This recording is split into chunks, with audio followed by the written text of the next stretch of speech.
Greetings. Welcome to Rent Charges, the key issues for conveyancers. I'll be your host for the next hour or so. My name is Paul Sams. I'm managing partner at Dutton Gregory Solicitors, and prior to becoming a full-time politician, as I like to say now, and administrator, I was a property lawyer for more than 2 decades. Yep, that explains why I don't have much hair left. And I've got this rather crazy dress sense, it seems. So we're here today to have a look at rent charges. Those are one of these things that I'm sure you all have concerns about from time to time.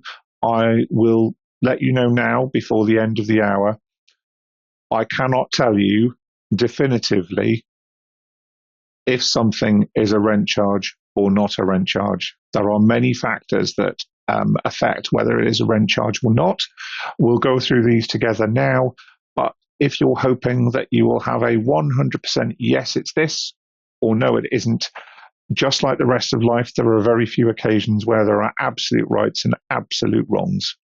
And that's the case with rent charges. So I just want to set that tone at the start. What we'll have a look at in the next hour, we'll have a look at history of rent charges, because I think it's important that you get a grasp of what the history is and how things have been followed through.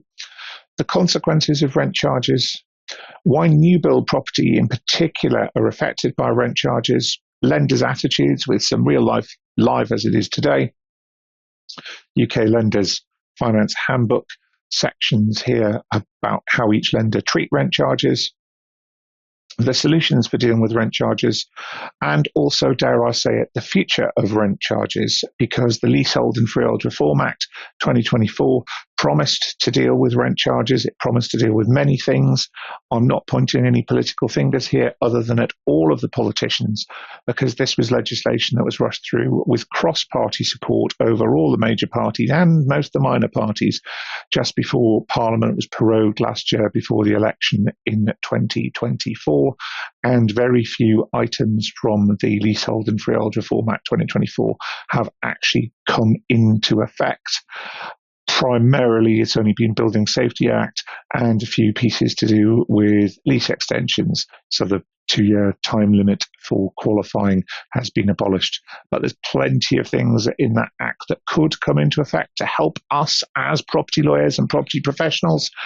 But one of them that you'll see when we get towards the end isn't really going to help us with rent charges.